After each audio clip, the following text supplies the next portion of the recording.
Doctor Baba Saheb Ambedkar ક્રોધ waiting for વિઝાનું પ્રકરણ 3 ગૌરવ અજબ સંજોગ ને 40 ગામમાં ભયંકર એક્સિડન્ટ.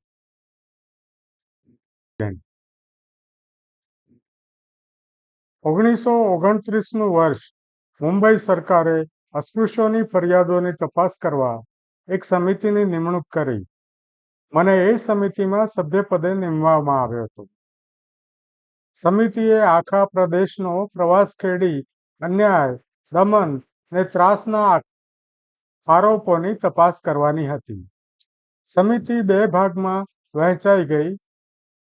મને અને બીજા એક સભ્યને ભાગે ખાનદેશના 2 જિલ્લાની કામગીરી આપવામાં આવી. હું ને મારા સાથી કામ પત્યું એટલે છૂટા પડ્યા. એ કોઈ હિન્દુ સંતની મુલાકાતે ગયા. હું ટ્રેનમાં મુંબઈ પરત આવવા નીકળ્યો. 40 ગાંવ સ્ટેશને ઉતરી મારે ધોળિયા લાઈન પર એક ગામે સવર્ણોએ કરેલા દલિતોના સામાજિક બહિષ્કારની તપાસ માટે જવાનું હતું.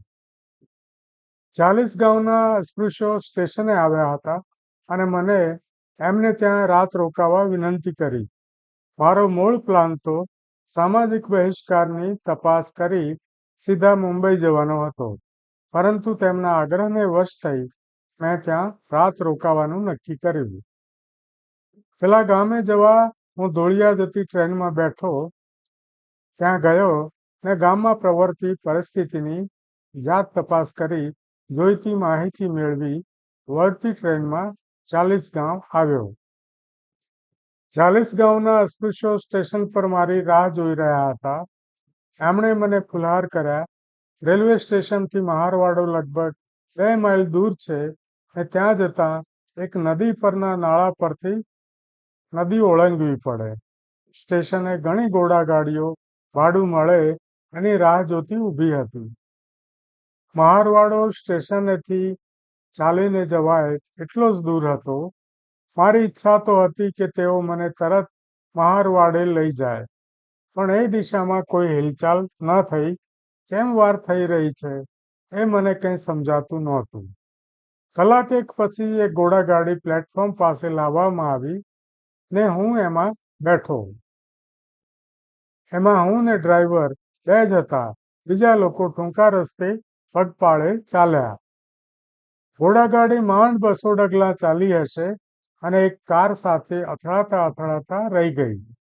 મને નવાઈ લાગી કે રોજ ઘોડાગાડી હાંકતો ડ્રાઈવર આટલો બિનઅનુભવી કેમનો હશે. પોલીસવાળાએ જોરથી બૂમ પાડી એટલે કારના ડ્રાઈવરે ગાડી પાછી લઈ લીધી, નહીતર ચોક્કસ એક્સિડન્ટ થઈ જાત. અમે જેમ તેમ નદી પરના નાળા પર પહોંચ્યા. પુલ પર હોય એવી દિવાલો એની પર નહોતી. ખાલી 5-10 ફૂટના અંતરે પથ્થર જડેલા હતા. નદી પરનું નાળું અમે જે રસ્તેથી આવતા હતા એને કાટખૂણે હતું. રોડ પરથી નાળા પર આવવા એકદમ વળાંક લેવો પડે. નાળાની સાઈડના પહેલા જ પથ્થર નજીક ઘોડો સીધો આગળ વધવાને બદલે વળ્યો ને ભડક્યો. ઘોડાગાડીનું પૈડું સાઈડના પથ્થર સાથે એવું જોરથી ભટકાયું કે હું ઉછળીને નાળાની પથ્થરભોંય પર પટકાયો ને ઘોડો ને ગાડી નાળા પરથી નદીમાં ખાબક્યા. હું એવો પછડાયો હતો કે બેભાન થઈ ગયો. મહારવાડો નદીના બીજા કાંઠે જ હતો. સ્ટેશને મારું સ્વાગત કરવા આવ્યા હતા એ લોકો તો વહેલા મહારવાડે પહોંચી ગયા હતા. સ્ત્રીઓ, પુરુષો ને બાળકોની ચીસો અને રોકકળ વચ્ચે મને ઊંચકીને મહારવાડે લઈ જવામાં આવ્યો. મને સારું એવું વાગ્યું હતું. પગે ફ્રેક્ચર થઈ ગયું હતું અને મારે ઘણા દિવસ સુધી પથારીવશ રહેવું પડ્યું હતું. મને આવું કેમ બન્યું એ સમજાતું નહોતું. ઘોડાગાડીઓ તો એ નાળા પર રોજ આવે છે ને જાય છે. સલામત રીતે નાળા પરથી પસાર થઈ જાય છે. પૂછપરછ કરી તો સાચી હકીકત જાણવા મળી. રેલવે સ્ટેશને વાર એટલે લાગેલી કે કોઈ ઘોડાગાડીવાળા અસ્પૃશ્યને પોતાની ઘોડાગાડીમાં બેસાડવા તૈયાર નહોતા. એમાં એ નીચે પડી જતા હતા.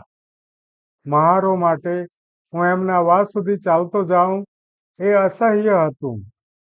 એમને લાગતું હતું કે મારે પગપાળા ચાલતા એમના વાસમાં જવું પડે એ મારા મોભા મુજબનું નહોતું. એટલે એમણે વચલો રસ્તો કાઢ્યો. ઘોડાગાડી વાળો ઘોડાગાડી ભાડે આપે પણ ઘોડાગાડી ન હાંકે. મહારો ઘોડાગાડી ભાડે લઈ જાય પણ બીજા કોઈએ ઘોડો હાંકવો પડે. મહારોને થયું કે આ સુખદ સમાધાન છે. એ ભૂલી ગયા કે મારી સલામતી મારા મોભા કરતા વધારે અગત્યની છે. જો એમણે આ વિચાર્યું હોત તો સલામત રીતે હાંકી શકે એવો ડ્રાઈવર રોકી મને જવાના સ્થળે પહોંચાડી દીધો હોત. હકીકતે એમનામાંથી કોઈ ઘોડાગાડી હાંકી શકે એમ નહોતું, કેમ કે એમનો ધંધો જ નહોતો. એટલે એમણે પોતાનામાંથી કોઈકને એમ જ ઘોડાગાડી હાંકવા કહ્યું. એ માણસે લગામ તો હાથમાં લીધી એમ વિચારીને કે એમાં તો શું મોટી ધાડ મારવાની છે. એણે ઘોડાગાડી ચલાવવાની શરૂઆત તો કરી, પણ પછી એને પોતાની જવાબદારી સમજાઈ ને એ એટલો ગભરાઈ ગયો કે ઘોડો કાબુમાં ન રાખી શક્યો. મારો મોભો સાચવવા 40 ગાઉના મહારોએ મારો જીવ જ જોખમમાં મૂકી દીધો. એ પછી મને સમજાયું કે એક હિન્દુ ઘોડાગાડી વાળો ગાડિયા કરતા બહેતર નથી હોતો, ને તોય એ કોઈ પણ અસ્પૃશ્ય કરતા પોતાને ઊંચો સમજે છે, ભલે ને અસ્પૃશ્ય કોઈ બેરિસ્ટર કેમ ના હોય. આ વિડીયો લાઈક કરવા, સબસ્ક્રાઇબ કરવા, શેર કરવા વિનંતી છે. આભાર. ડોક્ટર જી કે વણકર,